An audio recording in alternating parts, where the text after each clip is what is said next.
Nesse vídeo eu vou demonstrar para vocês uma opção para quem não consegue instalar o Scilab no próprio computador, ou para quem está tentando acessar de um computador diferente.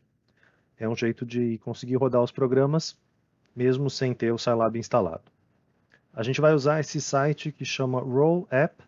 Ele é pensado para Chromebook, para esse tipo de computador em que você não consegue rodar as coisas localmente. Você vai usar a nuvem para rodar os programas. Então a gente vai fazer o login. É só vocês criarem a conta de vocês.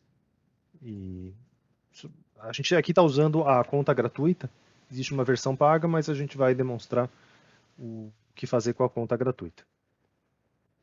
E ele tem uma série de aplicativos. Em particular, tem o Scilab que a gente vai usar no nosso curso. Então é só vocês procurarem aqui na barra. E uma vez que vocês já tenham procurado ele alguma vez, ele vai ficar aqui na memória, como está aqui no caso do meu, que já usei anteriormente. Existem outras coisas que vocês depois podem dar uma explorada de outros aplicativos que podem ser úteis, mas a gente vai ficar só com o Scilab. Clicando aqui no Scilab, a gente vai então lançar a versão dele. Atenção que a versão que eles têm é a 6.0.1, é um pouquinho diferente dos vídeos que eu estou gravando na 5.5.2, mas isso não deve impactar em muita coisa. Então depois de clicar no Launch, a gente vai, como a gente está usando a versão gratuita, a gente vai usar o Scilab com capacidades limitadas.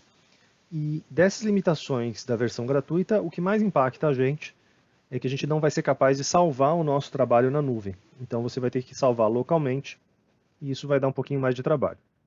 A licença são $10 mensais, então nesse momento de crise pode ficar um pouco pesado, mas a versão gratuita atende bem, então a gente consegue se virar com a própria versão limitada.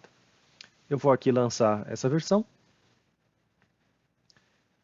e o, o que é um pouco não intuitivo da forma de usar é que ele vai abrir novas janelas do Scilab, ele vai abrir novas janelas dentro do nosso browser. Aqui eu estou usando o Chrome, você pode usar outro browser, mas em todo caso a gente está rodando o programa no browser. E aqui eu vou abrir o próprio Scilab, e eu vou só demonstrar com alguma coisa bem básica, então criar uma variável x igual a 2, criar uma variável y seja o dobro de x, limpar essas duas variáveis, e aqui na hora que eu for limpar a tela com o CLC, vocês vão ficar, talvez da primeira vez que rodar, um pouco travados, basicamente porque a gente não costuma ler as mensagens de erro e de alerta que aparecem para a gente, e se a gente tivesse lido uma mensagem anterior, a gente teria visto que tinha um aviso para a gente destravar o bloqueador de pop-up. Porque como cada coisa que a gente faz vai abrir uma janela diferente, é melhor eu desativar o meu bloqueador de pop-ups para esse site, e aí as coisas vão abrir naturalmente. Se você se esquecer ou não ler essa mensagem sobre o bloqueador de pop-up, o que vai acontecer, que é um pouco chato, é que você vai abrir vai aceitar esse pop-up. Essa aqui também é uma mensagem que tipicamente as pessoas não leem, e aí elas ficam dando yes. Toda vez que você dá um CLC, as pessoas ficam clicando no yes, mas obviamente é só a gente pedir para ele não mostrar mais essa mensagem, e a gente não vai ter que ler isso aqui de novo. Mas enfim, a cada nova janela que a gente abrisse, por exemplo, se eu fosse abrir aqui o editor do Scilab, ele não vai abrir porque ele vai me pedir para eu abrir um novo, ou abrir, liberar manualmente o pop-up, ou desbloquear todos. Eu vou então aqui desbloquear todos eles para facilitar o nosso fluxo e recomendo que vocês façam o mesmo. E a partir daqui a gente consegue trabalhar virtualmente de uma forma muito similar àquela que a gente trabalharia local. Então eu posso pegar um código, um código qualquer e aqui no editor de texto a gente tem a capacidade de escrever os nossos códigos. Aonde que está o problema da limitação gratuita? Se eu quisesse rodar esse código, a gente não tem uma opção muito claramente de rodar só. Ou a gente salva e executa, e se eu mandar só executar, ele vai pedir para eu salvar o programa também. Então eu não conseguiria rodar só isso aqui. Como é que a gente pode rodar esse código? Existem duas maneiras. A gente pode simplesmente copiar e colar, que é o mais básico, né? Então a gente pode copiar o que está aqui no editor, colar aqui no console, dar um Enter e o nosso código vai ser executado. Então esse loop aqui de 10 iterações, mostrando 2 elevado a i, vai mostrar as potências de 2. A gente também pode dar um botão direito e escolher essa opção de Evaluate Selection with Echo. O que isso quer dizer é jogar as coisas para o console. Então, basicamente, é um Ctrl+C daqui e Ctrl+V para o console. A gente pode ainda automatizar bastante esse processo, para o pessoal que gosta dos atalhos de teclado. Eu recomendo que vocês façam isso. Quando vocês dão um botão direito, vocês percebem que selecionar tudo é Ctrl+A. E avaliar com eco é Ctrl+E.